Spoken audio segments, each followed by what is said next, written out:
going on, everybody? Chris Franks with TexasWest Capital. I got Tillman and Andrew sitting in the wings ready to jump in here. We've got so much to talk about today. Holy crud. The last week has been insane. We're talking about Bitcoin lending. We're going to talk about Caitlin Long and what she's doing with the bank. This is some big stuff, guys. We're going to talk about Strive. Man, oh man, there's just so much to talk about. So hopefully you guys are strapped in, ready to go. As always, hit the thumbs up, hit the like, hit the subscribe, hit the follow, all that kind of stuff, guys. You can do this. It takes 2 seconds. Share the link. Let people know. We'd appreciate that, all right? Let's get these guys in here. There's Tillman. There's Andrew. How are you guys doing? Hey. And Andrew's just going to give us a face, I guess. He's not strive. We're here to strive. That's what we're here to talk about. We're always striving to do more, to do better, right? The Strive deal, I didn't think that was going to be based on a little info I had. I didn't think that was going to be announced until at the Bitcoin conference with Vivek Ramaswamy being the CEO guy there. So that was a surprise that it is effectively announced 3 weeks beforehand. That's indicative of how quickly the Bitcoin treasury balance sheet stuff is moving, that it's moving faster than we think. And it's quick, not, haven't heard yet. Why don't you go ahead real quick and tell them what it is? Yeah, so Strive is basically an asset management company that has been set up by Vivek Ramaswamy, who former candidate for president and was part of the Doge team with Elon Musk when it started out, and is now running for I believe governor of Ohio. And so his firm is going to has designs on being a strategy like company that buys Bitcoin as its sole reason for existing, and they have designs on buying $1 billion worth of Bitcoin. Like that's the beginning of their process, is $1 billion in Bitcoin. So extraordinary stuff. When Matt Haugen put out a paper, whether it's 2 or 3 months ago, beginning of the year, that the corporate movement associated with Bitcoin as a treasury asset was a mega trend, not just a trend. He was right. So we're seeing it play out. I do expect similar announcements to happen at the Bitcoin conference. I believe a fairly big announcement will happen at the Bitcoin conference. And smaller announcements will happen there as entities announce their intention. So just look at the speaker list and deduce from the speaker list. Yeah, there are a few financial firms where their CEOs are speaking that would probably be meaningful to take a look at. I'll leave it at that. As excited as we are about the corporations, we've been beating that drum for like 6 months, right? And yeah, we all know that the mega trend is just starting, and there was 2 keys that needed to be had to unlock the door of mass adoption in my mind. Wall Street's endorsement, we've had that. 2024 was the year for Wall Street's adoption. Yeah. 2025, we've been waiting for the banks. We've been talking about the banks. We've been hypothesizing about how the banks will work, whether it's Michael Saylor's the bank, and blah, blah, blah. And we've been dancing around the fact that we think that the banking industry is going to be run by the crypto markets and the innovation that's happening, like within MicroStrategy, for example, or now Strategy. We heard some groundbreaking stuff yesterday on Scott's show. To me, this is the biggest news of the year by far. I don't think people understand the implications that it brings, but it's massive. So Caitlin Long announced that they have done the first deposit token cross-border payment. And what that means, and the definition of a deposit token is it's a deposit registered at a bank that's recognized by the FDIC, and the token that represents that deposit gets used to transfer cross-border to settle payments. Now, why is that such a big deal? Well, number one, the coverage that provides the end user in the form of assurances, whether, there's a case right now in Tether where someone fat fingered $1 million to the wrong address and it's stuck. And they sued Tether to try to get Tether to intervene. And because Tether technically has the functionality and the ability to intervene, they could go in and essentially kill those tokens and reissue them to this gentleman. The courts ruled that they do not have to do that, and they're not going to do it because it's not a cash equivalent. It's not a negotiable instrument. It is not a legal tender of any kind. Now, when you do a deposit token transfer, it actually is legal tender. So what does that mean? Well, it affords you the same luxuries that we're accustomed to from the banking system, which is if it gets messed up in transit somehow, it's not lost forever. It finds its way through some process back to your bank account, and then you get to retry to send it. That doesn't exist in the crypto space. That is a massive deal. Number two, the use case behind it that she shared was this trucking company that has wanted to have the competitive advantage with their drivers to pay them instantly when they drop the goods off. So the trucks are driving from the US to Mexico, delivering goods. Truck needs to be paid instantaneously. This allows that to happen in a frictionless environment. So what we've been wondering about in terms of stablecoin regulation, and now the friction that we've seen, the non-bipartisan support that is not going to make it easy to get that through, is, in my opinion, kind of obsolete.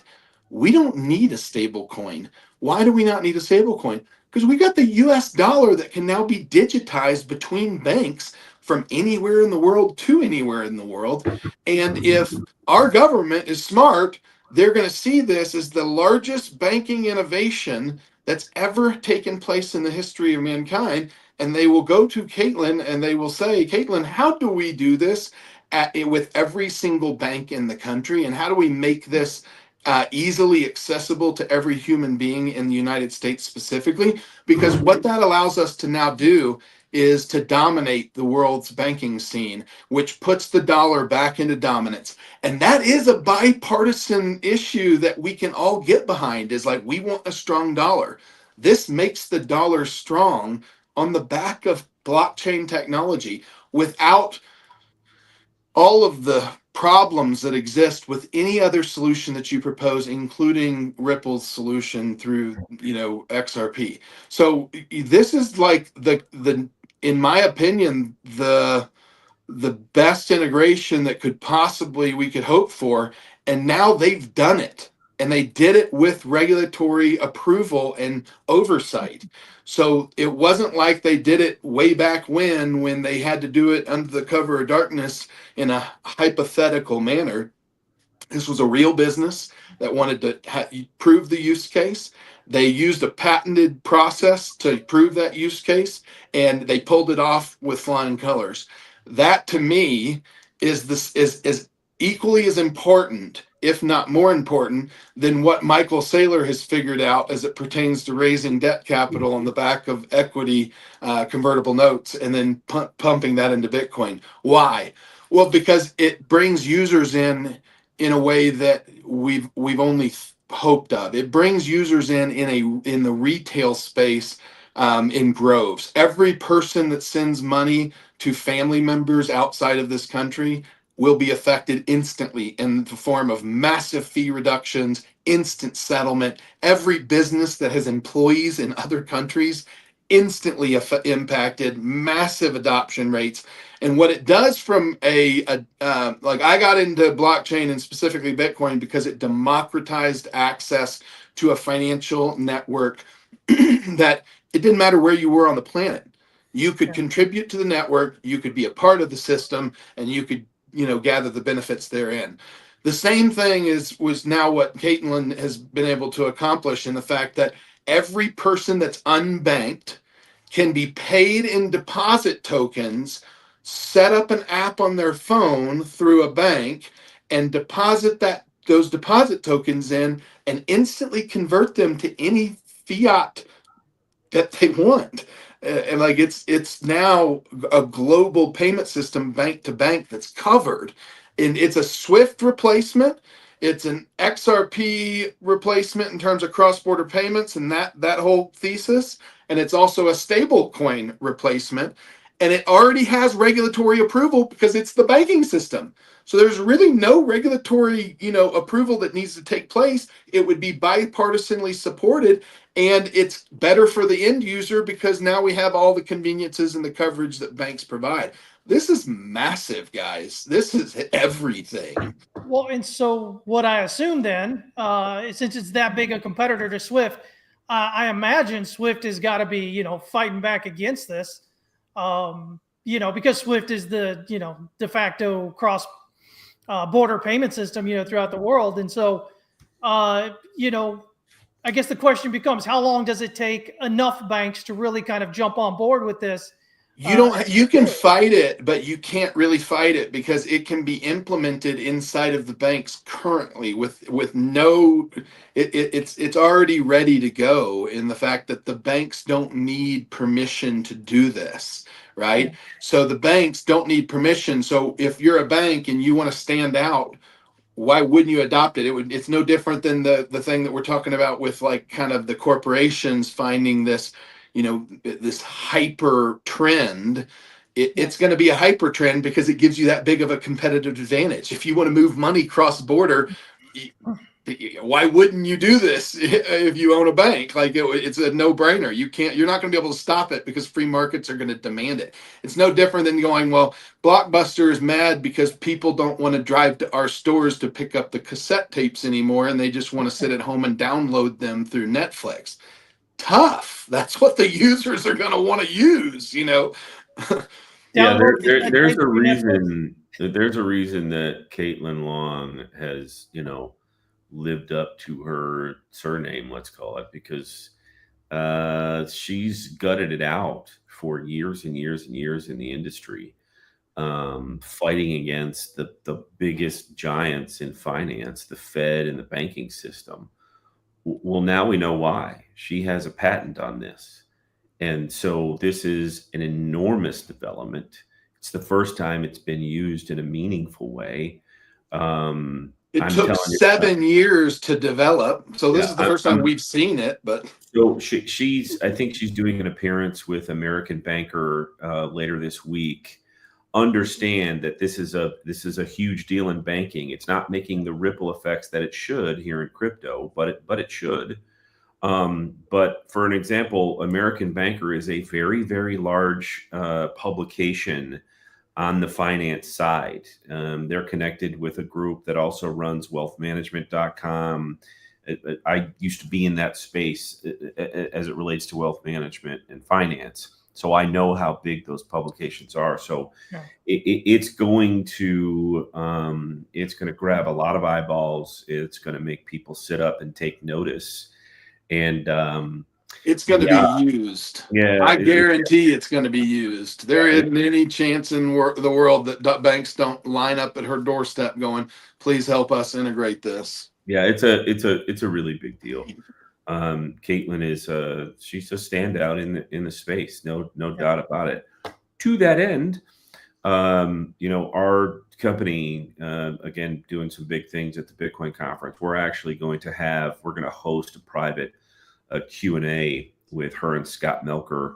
That's going to be invite only at the conference in the first couple of days. We don't have the final timing set up, but if you're a customer of ours, you're invited. So it's really, it's an appreciation day. We've got lots of fun stuff going on. We're gonna host a Q&A where actually the attendees are the Q of the A, right? So it's not a Q&A between Scott and Caitlin. It's a Q&A between the audience and Caitlin herself, and Scott will be moderating. So an opportunity to really again, she's doing extraordinary things. Custodia has already done extraordinary things by surviving through the last 4 years of let's completely destroy crypto in the United States, right? Yeah. And taking, they sued the Federal Reserve, right? They sued the Federal Reserve in their region. So they fought the good fight in a big way. They absolutely have fought the good fight. And she, was the founder and CEO of the company. So a really big deal, really outstanding. Yeah. Digitizing the US dollar is the holy grail, man. It's like it's a CBDC without us being a CBDC. It's just the dollar can be instantly converted to a digital version, instantly sent anywhere and settled, and instantly then converted it back into fiat at that local level. That's amazing stuff. Well, I mean, just if anybody's been paying attention, I mean, I don't know how you miss it, but just in the last year and a half alone, I mean, look at the strides that, Bitcoin really has made into TradFi. Over this time, we had the ETFs, we have this bank thing going now. We've got Jack Mahler's there, with his group doing 21 Capital. We've got Zappo Bank, Bitcoin lending, Strike, Mahler's thing doing Bitcoin lending, really kind of bringing it big now. I mean, it's like, again, I've said this a few times. It seems like more recently, this idea that when you're in the markets, you really kind of shy away from saying this time is different. But, legitimately, this time, this cycle is different than what it's been in the past. And, whereas if you're interested in Bitcoin pricing, if that's all you're interested in, I mean, you look at previous cycles, you go, okay, well, we had, it was basically retail. You had some small hedge fund stuff like that in there, but basically it was retail. And so we had that predictable round trip, through the different alts, right? You get the Bitcoin, you run it up, you pull it out, you go into, mega caps, mid caps, small caps, micros, come back around, right? And everybody's looking for that alt cycle over and over and over again. And I warned here January of last year when we got the ETF that there was a good chance we weren't going to see that again, because this time is different. The way in which money is flowing and where it's flowing from and at what degree here in Bitcoin is so much different this time than it was. It's different because a lot of the money is not even on chain, right? It's not even in the quote same market as we played before. And it's important to note, like the reason why that pattern was established was... Sorry, guys, trying to delete that comment. Yeah, the reason why this pattern was established was prior to stable coins existing. You knew these blow off tops were just going to have absolute crashes. So you couldn't just hold through the crash. So people would just find another token that hadn't pumped and they would roll it into that token. And it created this, bucket effect where the money went from one bucket to the next. Yeah. That changed a lot with the introduction of stable coins, because instead of having to flow from one token to the next token, now a lot of the money got parked in stable coins and just didn't chase the money essentially. And we saw a fleshing out. Like the first real pump when ICOs came out, it didn't matter what you bought. Yeah. It was up only, and that then dwindled. So we're becoming more and more sophisticated, and those buckets have become disjointed, and the money doesn't flow from one bucket to the next anymore. It may flow from ETFs into futures, and it may flow from spot into ETF, and it may flow into cash. But we're not seeing it flow from one crypto to the next crypto, and we're not even seeing it flow into stable coins as much as we had in previous cycles. Well, and I think you bring up a great point there. You talk about 2017 when we had the ICOs, and really that was kind of the peak, I think, point at which people were trading. At that point, those of us that were in the market, we were trading for more Bitcoin, right? There weren't really many ways on ramps and off ramps with dollars and whatnot, and so it kind of forced us, which was a good thing. We would trade alts for Bitcoin, right? We were trading all the Bitcoin pairs, but as Tether grew, and the stable ones grew, and then we started getting more of these on ramps and off ramps for the dollar, and fiat. Well, all of a sudden, really the whole thing that made Bitcoin what it is and what we were doing at the time really kind of materially changed, because we stopped trading for Bitcoin and we started trading for dollars or stable coins. And then, like you said, the narrative became, okay, so stable coins now, between different, altcoins cycling through it all. And now here we are today. And it's like, now, we sit here, we talk about, listen, buy your Bitcoin and hold on to it, use Arch Public, and get some, don't just blindly buy in. Now you've got to don't smash buy. Yeah. Smash buy is where you get disappointed. But what are the odds of you smash buying at the perfect time where you never have to ride a lower price below the point that you got? Come on. If you do, man, you're riding lightning. Like if you get that once in your lifetime, it's a beautiful thing, much less like if you're consistent with it, right? Yeah, exactly. Andrew, let me talk to you real quick, man. You were talking about Strive there, and it sounds like it's a lot like what 21 Capital is doing. Mm-hmm. Is it the same thing, or is there going to? I think it's very much like what 21 Capital is doing. And these types of entities are going to pop up, and there are differences, right? So Bitcoin Treasury announcements associated with a Fortune 500 company is very different than a 21 Capital or a Strive that pop up and say, we're starting a company and this company is going to focus on buying Bitcoin, and that is its principal business reason for existing. So those are two different types of companies. A firm like, again, not making any announcements here, but a top 100 type of company saying, hey, we're gonna put 5% of our cash into Bitcoin and hold it on our balance sheet. And as cash increases, that 5% will increase because it'll follow our cash reserves. That's very different than Strive or 21 Capital saying, hey, we're starting a company and that company is going to own Bitcoin. We're going to raise money. We're going to do bond issuance. We're going to do all sorts of stuff. And that capital will be to purchase Bitcoin. So two very different things.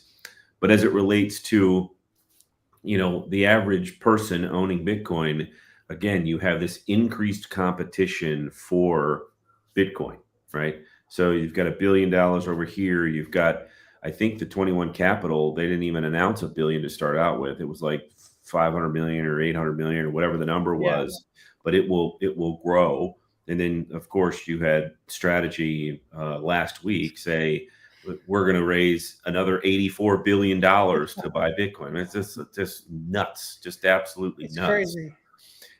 But to some degree, the announcement is that I expect there to be a lot of this conversation at the Bitcoin conference. I think there's going to be additional Bitcoin focused companies that are propped up just to buy Bitcoin. I think there will be more of those, again, like Metaplanet.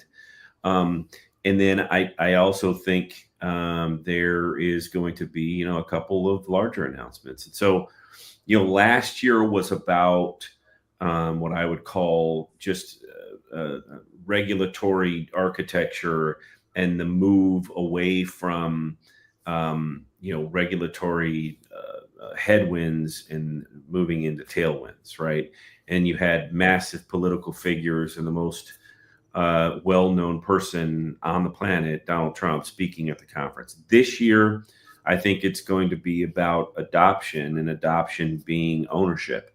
I think there's going to be a lot of announcements associated with, we're going to buy Bitcoin, we're going to put it on our balance sheet, it's going to become a treasury asset. I think there's going to be a lot of that. That, in my mind, will be the overarching theme of this year's Bitcoin conference, is that. And so there's going to be a lot of it that will happen over the next. Just go look at David Bailey's feed.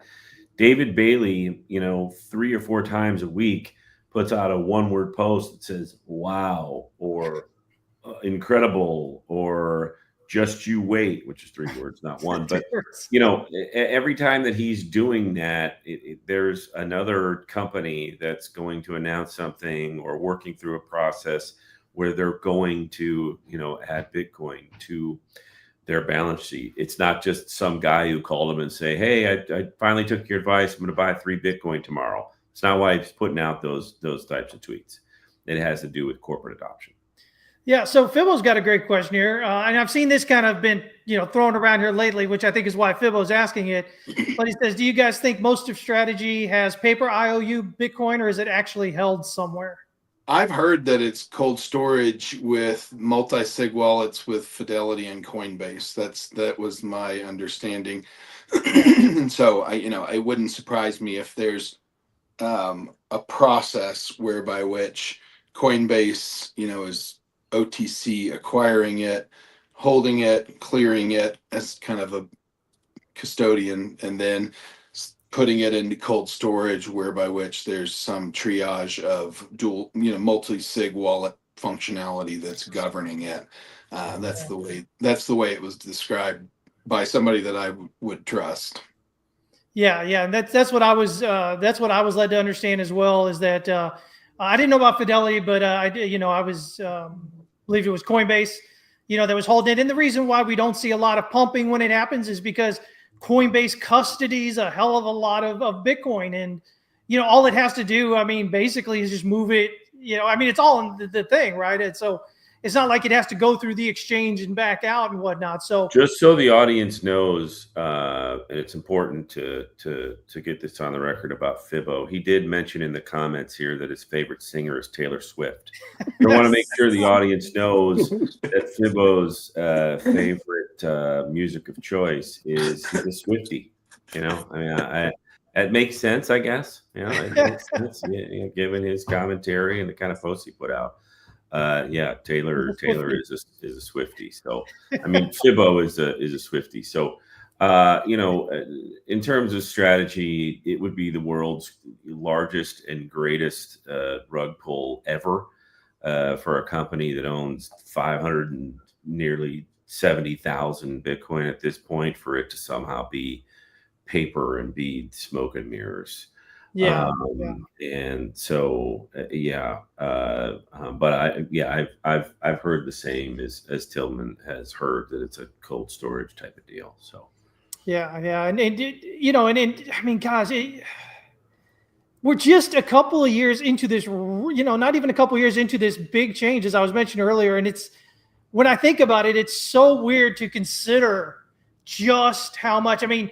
Prior to this, we had MicroStrategy. That was it. Now we got 21 Capital. Now we have Strive. We've got other startups just like it. We've got companies big and small putting it on their balance sheets. We've got MetaPlanet over there in Japan doing that thing over there. We've got, just and the amount of money they're looking to put into it. $1 billion. Sailor's looking at another 84 billion to raise. 21 Capital there. 500, 800 million, whatever. But it's all like at once, right? These announcements are all like now at the same time, and it really makes it interesting to to kind of consider, what are we going to be seeing price doing now? I think there's a lot of open-ended in this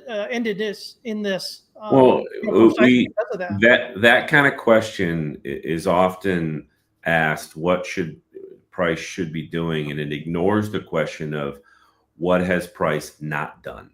Right? Yeah. What price has not done is dumped to 60, 70, 80%, which Bitcoin has every single previous cycle. Has not done that this time.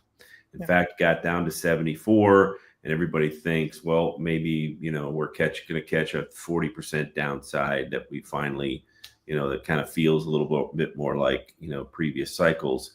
Nope, ignored it, went immediately to 90 plus.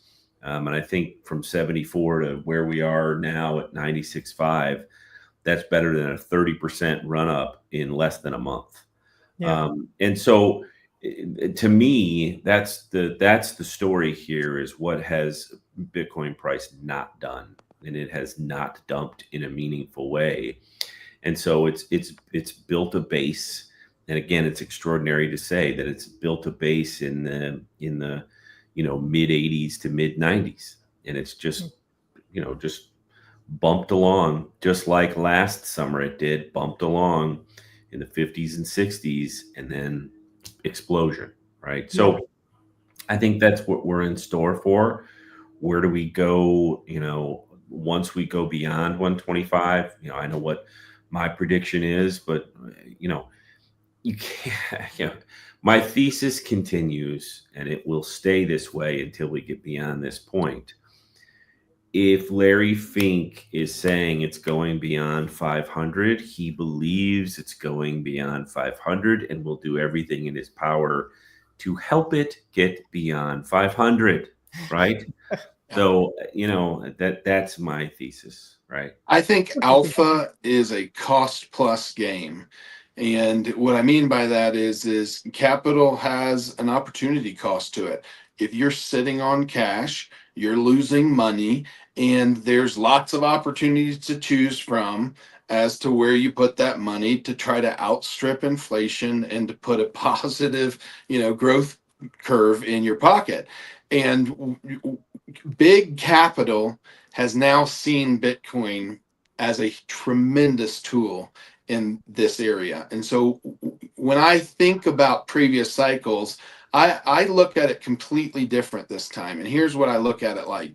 I say to myself, okay, the cost plus alpha here for a corporation is exactly what Andrew said, a $500,000 to $700,000 plus number. What is that from where we sit? It's a 7 to 10x from where we sit. What are companies chasing at the biggest money level? It sure as hell isn't 7 to 10x. That's hedge fund VC as aggressive as it gets type multipliers. They're chasing 13%, 15%. That's like the most attractive things that they chase. And if you look at how far we have to go, I don't think corporations are going to stop buying because the price reaches 700. I think the new paradigm is $1 million a Bitcoin. I really think that's where corporations are going to start to go, maybe we should not be smash buying so much into it. Maybe we go, based upon cash flow, just like a normal person would, and be dollar cost averaging at smaller scales because the risk is greater at those levels. I don't even think we're close to that. And so I'm looking at this cycle as, okay, when this, competitive environment continues and banks now are offering cross-border payment functionality to companies, and companies are competing for the alpha, for where they're going to place their excess capital that's going to grow it, that's going to be more competitive than what their competitors are doing. And Bitcoin always is the answer. You're not going to get away from that. And so I think this feeding frenzy could lead us to a stronger performance than we've ever seen, because as some of the biggest names in TradFi have said, Bitcoin has been de-risked. Now, it wasn't de-risked in previous cycles. The concentration of wealth and the liquidity that sits in the $2 trillion asset is now big enough for the big boys to play in. And I think we're at the beginning of that. Yeah, and of course, I mentioned all this other stuff, and I keep kind of forgetting to mention that just as soon, basically, as Arizona governors vetoed the Bitcoin Strategic Reserve Bill over there, New Hampshire went ahead and signed it into action over there, and so New Hampshire becomes the first U.S. state, surprisingly. I was thought thinking it might be North Carolina. I thought North Carolina was going to beat him to it. But they didn't. So, but this just eases the ability for the next state to do it. Once the first state does it, it makes it that much simpler. The dam is broke already. I'm with you, Andrew. And I think this is inevitable that the federal government has to do it.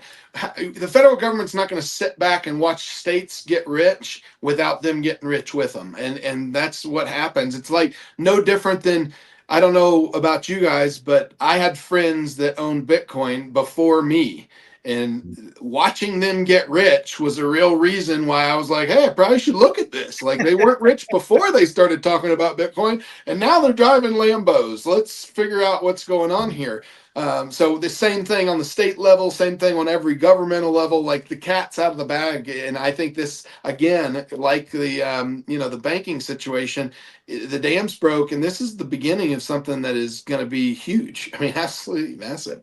Go ahead, Tim. Go ahead. I just was going to say, one of the questions in the chat says, hey guys, what do you think about how some exchanges like Femex making it so funds can only be sent to specific addresses, and even unlocking that feature puts a hold on the movement? Is that safe enough?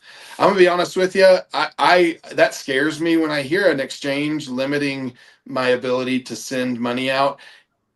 It calls into question in my mind the depth of the liquidity that they possess, and whether they're having to shuffle around liquidity. I'm not saying that's the case here, but that's something that is a burr under my saddle when I hear that. So I personally would be really careful with that. If an exchange has unlimited liquidity like a Coinbase, with enough verification, you should be able to get instant transfers in and out. Like, they have enough money sitting on the side to facilitate that. And if you look at the Bybit, theft, the hack, that was the whole thing that the CEO was trying to preserve. He was like, everybody that asks for their money gets it immediately. That is what and he was borrowing money from firms to make sure that took place. So yeah, I'd be careful. That's my also from the chat, Fibbo is trying to fend off his Taylor Swift love. It's not working. People aren't believing him. He's trying to use a little bit of word salad to get out of it. Clearly not happening. So carry on. Yeah, there it is. He's trying to move it into the Bitcoin conversation, shake off fiat, blah blah blah. It's okay. It's all right. Embrace it, Fibbo. Embrace it. I just to answer the further question. Yeah, I understand what you're saying. They're claiming it's for security reasons, but that's what you have to do is, claim it's something else. They don't want to tell you. They're never going to tell you that the depth of liquidity is low. So I don't trust that. Yeah. So it's just, guys, listen, it's the way it is. It's anywhere in life, but especially in crypto still, which is, you got to be careful. If you don't have control over whatever it is, you have to be, careful with it. Yeah, if whatever crypto you're going to hold long term, a sizable portion of that should be in cold storage. Like, pure and simple, it should be in cold storage. And if an exchange burns you on a deposit or a withdrawal, it's one strike and you're out for me. Yeah. It's just a risk that you don't need to take, to be clear. And by the way, Tillman and I know more about liquidity levels on exchanges than we would care to, sort of admit. It's often not what you think it is. And so I would just say that, exchanges are for trading. Exchanges aren't necessarily for holding significant amounts of capital exactly. that you're holding long term. When will Arch move to Coinbase or Kraken? Very soon. I would put a 30-day time frame on that particular. You heard him. 30-day time frame. Listen, Andrew, it's not 30 days. It was shortly thereafter the conference. Okay? Hey, I don't know what you're talking about, Tillman. Andrew is the co-founder of Arch Public. You're just some guy with a name on here, man. So I don't know what you're talking about. Andrew, well, fill us in on exactly where the development is, then, so we can follow. Listen, here's what I do. I don't put my full title of Arch Public. It's Andrew Parrish drives results at Arch Public, even with development. Tillman CC. Where's my foil hat? Where is that foil hat? That's my full title. That's a long title. Here's my foil hat. I do not see it. I want to see that pin there at the Bitcoin conference on you. There's that full title on it. That's right. It's more of a placard. It's more of a placard because it's a really long title, right? So more of a placard. So I guess it's safe to say, Coach guys, Brown, soon. I was homeschooled, And I'm going to repeat something to you that Coach Brown repeated or told me when I showed up at Texas. He said, Tillman, you were homeschooled. Just because you got straight A's doesn't mean you're smart. So See, here's the thing. I've heard that story like 74 times now in our relationship. It just doesn't land the way that it used to. You I'm know? not saying it for your benefit, Andrew, you narcissist. Get off of the, yeah, listen, the world doesn't revolve around you, my friend. I mean, in my mind, it does. Okay. In my mind, it does. Right. You guys want to talk about the op return debacle? Have you guys been following that at all? Yeah. Do that. So here's the bottom line. No technical jargon or language, because a lot of these guys speak in technical terms that no one even understands. But if you've seen the argument between the core development group and kind of the rest of crypto, Bitcoin, Twitter, this is what the argument's about. Bitcoin was created by Satoshi with a certain block size built into the protocol. And as we've wanted to add features, we've increased the block size. And we've done it because if you run a node, you're essentially the voters. So at the very beginning of time, you could get enough node members together to make 51% consensus, and you'd push the innovation out to the network, and the network was changed going forward. Now, a lot of work is done publicly through open source publications of those changes to where the entire community at a technical level pretty much agrees upon, you know, these innovations. Okay. And what's happened now is that the network is being spammed with what we would call non-essential information. JPEGs, you know, for the sake of runes. If you remember how runes were really big earlier in the year and last year, that's when you essentially etch a picture into the blockchain that then has to be transmitted every time you want to send that the money. So it's increasing the data file that you have to use in order to transmit the money on the Bitcoin network. Here's why that's bad, and here's why I am personally very, very strongly against that. Because I watched as we've changed the block size and increased it, and what it's done is it's made the computers needed to mine infinitely more expensive. So if you make the computers infinitely more expensive, then you cut the little guy out of the mining equation and you make mining much more centralized. So at the base level of the argument, it's this: should Bitcoin be anti-spam? Should the blockchain be resistant to any information hijacking a ride on that transaction other than what's necessary to transmit money? And I think yes.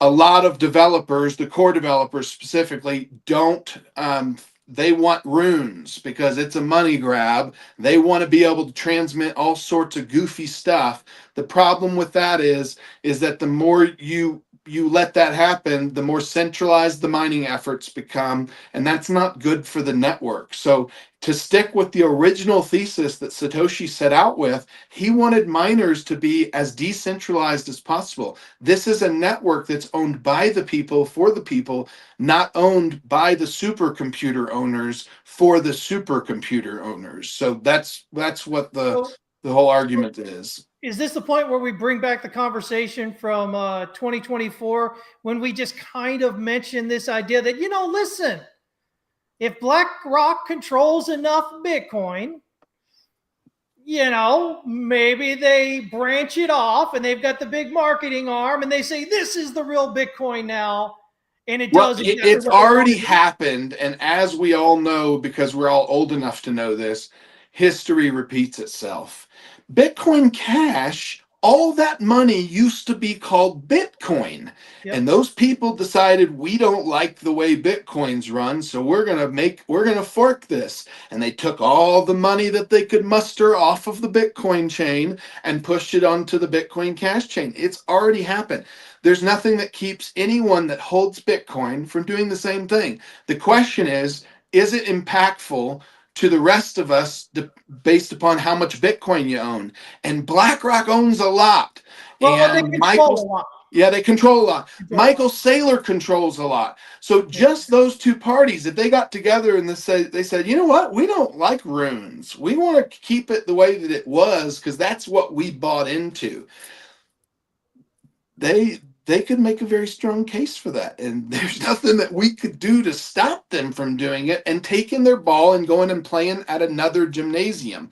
And, you know, you'd have to pick at that point, like, which one am I going to stay on, the original chain or the new chain?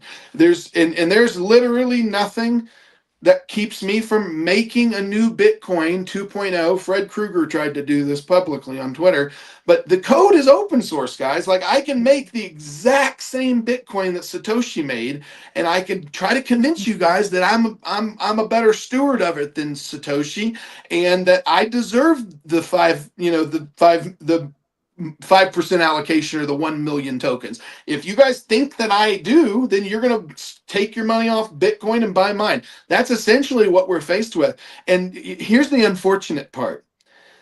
The Bitcoin, you know, core and like some of the folks that don't see Bitcoin as just money, they see it as a playground because they're developers and they want to develop and keep developing beyond the use case that's most valuable to the world. And you can't stop them from doing that. You can just make the educational case known to the people so that everyone who runs a node votes on it pretty clearly. And I will say, I think they're going to fail in this initiative, this op return initiative. So I'm hoping, and I'm watching very closely, and it very much impacts us all. So we all should be watching. We all should be, you know, retweeting things that talk about keeping the block size small. We want the block size small. It keeps the computing power at where we can all play in the game. Yeah. I just want to point out again here, and it's something we made the point when we first talked about it, was the fact that, you know, the difference between, you know, Bitcoin Cash and their group, you know, when they did it, and BlackRock today, is that BlackRock has this worldwide, basically unlimited funds marketing arm, you know, and people tend to follow. And let's face it, there's a lot more people still to come into Bitcoin than are already here. And as we continue to point out, a lot of what happens with Bitcoin is going to be, you know, the people that are coming in are not going to have the same kind of ideas of Bitcoin that, for instance, Andrew and Tillman and myself and many of y'all have, that have been in here for, you know, 5-10 years. You know, we're much more toward, you know, basically what Bitcoin was originally meant to do versus where it's potentially headed. But the reality is the reality. And when technology and whatnot, if it really wants to hit that critical mass, you know, it does the same thing it's always done, right? And the people that come in, they don't have that beginning that the rest of us had. And so they come in, they go, oh, well, I don't need to hold my Bitcoin. I can get, you know, a Bitcoin-backed mortgage. I can get, you know, whatever from it. And I don't have to hold it. It's not a big deal. And the rest of us over here, we're kind of dying because, no, it is a big deal, you know, holding onto your Bitcoin. So I think that's like the biggest point of it, part of it there, is that if it got to that point and BlackRock, you know, decided to do something like that, you know, it's not as simple, oh, it would just fail like Bitcoin Cash. You know, I think there's a real, you know, likelihood that they could create the narrative, again, based on their, you know, their reach worldwide, their marketing. Well, I'll tell you what the narrative would be. Do you want the biggest off ramp into cash and securities and full functionality as it relates to the you know, Web3 connectivity of the financial system, or do you want to be on chain, relegated to, you know, what you know, the pet rock that you believe in? That's the difference. And it ain't going to be a competition, I can assure you. Not a chance. Yeah. Yeah. So, I mean, lots of changes going on here. A lot of people upset because of some of the changes, and, maybe it got more of a right to be than not. But, again, the one thing we've tried to do, I think, over this last year is really just, we're not saying that things are greater or better or going to do whatever. We're just kind of like, listen, historically, this is what generally tends to happen. And if you've been following us since, we first show was May, the end of May last year. So we've been doing this almost a year now. It's crazy to think about. But, a lot of the stuff that we've been talking about is either happening or, they're really discussing quite loudly and quite publicly about happening. I think at the time when we first mentioned these things, people got really upset at us, especially you, Tillman, because I believe you were the one that initiated the whole BlackRock idea. But, again, because I think they're thinking, oh, well, you want that to happen. Or you want to just like, listen, it's not, none of this is about what we want or don't want, unless we specifically say so. Most of the time, but I actually do want it to happen. What's happening. Yeah. I mean, you listen, unless you want to use Bitcoin for peer-to-peer bartering, if you want to buy a house with Bitcoin, or if you want to pay your mortgage with Bitcoin, if you want to be integrated into society at at the fabric level where banks will bank you and let you move Bitcoin in it, like that all is worth the sacrifice, right? Bitcoin, the values that it possesses don't have to be defended. That's why everybody loves it. That's why everyone's adopting it. And no one is willfully going to change those. BlackRock doesn't want to change the intrinsic values of Bitcoin. They want it to stay like it is. So we as a community have to embrace that they've done a great job in bringing awareness to Bitcoin. They've done a great job in bringing liquidity to Bitcoin. They're building products that put Bitcoin under a better buy pressure, a better floor. Like all of the things that they've done, we have to treat them like a new member of of our society. We can't go, well, if you weren't here in the good old days, you don't have a right to an opinion. No. He who has the gold has a right to the opinion. And unfortunately for kind of some of my more stubborn colleagues, they have a lot of gold. So you probably should pay attention to what their opinion is, and they think Bitcoin is gold 2.0. That's what they say. That's the easiest thing for them to get around their minds around. That's what's getting the boomers' minds around what Bitcoin is. It's a gold that you can move around the world. And the proof that it is that is the fact that Peter Schiff hates the fact that we've called it that, right? If he didn't spend as much time worried about if it was like, if somebody, makes an accusation against you that is not true, how much time do you spend thinking about it? None. Yeah. But if they really hit you in a soft spot, it burns your chaps and it makes you respond. And guess what?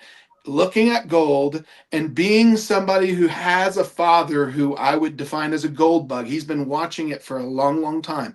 And he's been watching it for the same reasons why we watch Bitcoin, as an indicator of inflation. And they've seen the manipulation of it, and they've been waiting and waiting and waiting for their day in the sun. Well, guess what? Their day in the sun is here. I mean, price is going up. But to not recognize Bitcoin as having greater properties than gold as a store of value is burying your head in the sand. And I think that's what we should all embrace as a community. Is the world has told us who we are. Let's accept it and move beyond like wanting to put runes on on layer one, for God's sakes. I mean, what are we doing? Putting runes on layer one. That's what we're doing. Pretty soon corporations are going to be advertising through their logo being etched into our layer one protocol. Like, yeah, that sounds great. Well, we got a few more minutes here, guys. I just want to get your thoughts on, again, I've kind of mentioned a few times here, Xapo Bank, I think that's how you pronounce it, XAPO, and Strike coming out with the Bitcoin lending now. It's been something that's been tried in the past, few years back. it's usually low loan to value ratio, stuff like that. So that way you're not worried about, kind of getting knocked out as price kind of pulls back. When we've talked about the idea that we get into banks, legit banks doing these Bitcoin based loans and whatnot. And so now we've got these two kind of big players, talking about it a bit. What are you guys thinking about that? Do you think it's a good thing we're getting here, or do you think I think outside, I think it's a bad thing if you're not a bank. I don't think any willy-nilly company should be able to go send us your Bitcoin or let's multi-sig a wallet and we'll give you a loan. I think banks should be the initiator of loans in the country like they always have been. And I think what we've been talking about today in terms of banks being able to do it is why would we not? So your corner pawn shop is telling you to STFU, man. Yeah, so it's go watch season 4 of Billions. The entirety of that season 4 is at Axe, and Axe Capital wants to be a bank. There's a reason why he wants to be a bank, because the wide open spaces associated with being able to do all the things that banks can do is it's a Garden of Eden associated with finance. And so it's, again, the reason why we think what Caitlin Long has just done is such an extraordinary thing, right? Being a bank gives you advantages in ways that are hard to quantify. Just, again, deposits. Remember what happened, and this is a reminder to everybody that's listening and watching the show. When the great financial crisis happened, 2008, 2009, and a little bit into 2010, what did all of the wealth management companies do to effectively fortify themselves? They turned themselves into banks, and they started taking customer deposits. Goldman Sachs did that. Morgan Stanley did. Everybody did it. Everybody started loaning on all your equity too. Yeah, that's correct. So what came out of that is large global investment banks and wealth management institutions turned themselves into banks, started taking customer deposits, and then there was this explosion of equity-based lending. That was the game. And Merrill Lynch, which was not then, that it quickly became a part of Bank of America, led that charge. They were charged with, and the advisors that worked for Merrill Lynch for 40 years hated this. They were basically docked percentages on their payout if they didn't do securities-based lending, if they didn't open checking accounts, and if they didn't open credit cards on behalf of Bank of America. I was there. I saw it all happen, right? So Tillman's exactly right. If you're a bank, you're going to be uniquely positioned. So what will we be talking about in 2 years? We're going to be talking about Bitcoin-focused lending. We're going to Bitcoin-focused mortgages, a bunch of Bitcoin-focused type of custody foundational products on top of that custody. And there's going to be, Caitlin didn't say who it was, but she said the backlog of crypto companies that want to become banks, that list is long. That list is very long. So we're going to see a bunch of crypto companies go public, and then we're going to see a bunch of crypto companies that go public or don't go public, try and attempt to register for bank charters and become banks. That's all going to happen here in the United States. Well, it reminds me of this transition that I've actually been using as a reference for like probably 5 years now, because it's so strongly correlated in my mind because I lived it. You guys are the same age. I was in Jester Dormitory.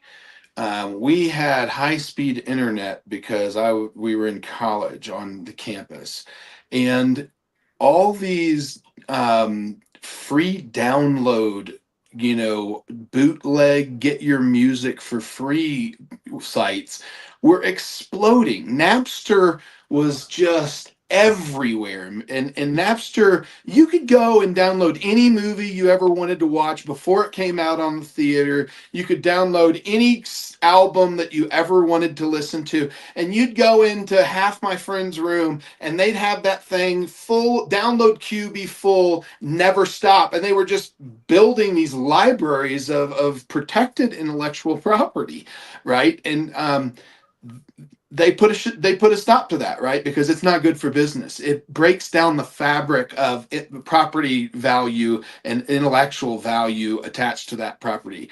And what did we see? We saw them kill the technology, put all those people in jail, set the precedence that you're not going to go against the traditional system in this way. And then what happens? All the legacy providers of technology like Apple open up app stores, open up iTunes, where you can download music and pay 99 cents. And then you see all these pay to play radio stations where you subscribe and you get access to free music. Like it didn't stop the technology. They just handed it to the legacy companies that they trusted to deploy it to the people without violating a bunch of the traditional rules. And I see the exact same thing happening in the banking system. We all, as crypto people, are looking at the stable coins as the savior. They aren't. I think they're obsolete based upon what I know today, and I did not know that yesterday. I think you're going to see them become more and more obsolete. Why? Because they can't guarantee par value. You have risk. You're not insured in transactional throughput. If you lose the money in transaction, there's no one to call. And that's bad for business. That's bad for commerce. That's open to theft, fraud, all the bad stuff.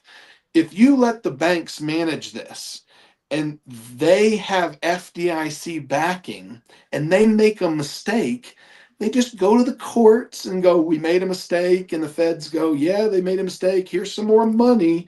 And they replace it out of thin air. And that's why they can move at speeds and get this done, because they have no risk. It's just more fiat. It's a digital dollar equivalent instead of a coupon that represents something that stays close to par value based upon when you're trying to trade it in, right? And to think, there's another huge thing. They can't be printed out of thin air. Banks are regulated. If they say that it's a deposit token, there's real money sitting in their bank representing the value of those tokens. Whereas when any of these other companies, Circle prints new money, or when Tether prints new money, we have to trust that there's value behind it. We don't know, right? Yeah. And that doesn't work for big business. That doesn't work for sovereign nations. Doesn't work for the government. The government wants it through the traditional banking system. Yeah, exactly. And before we go here, I got a question. Mark's, I got a question for Andrew, or I guess Tillman could answer it. It says, Andrew Parrish, producer of Revolts, even working with Tillman, can you set up a waitlist function on the website for people outside the allowable jurisdictions? Where is the best place to keep an eye on it?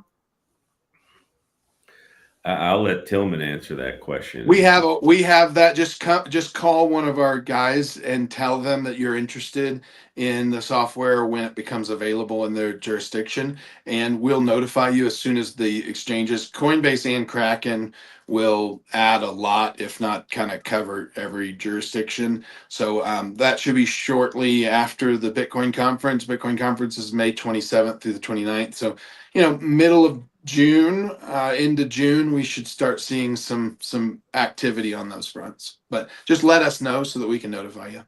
You do that at archpublic.com, guys.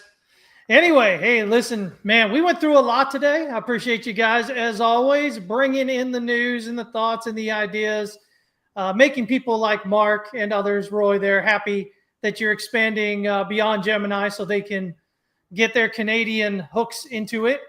Into what y'all are doing.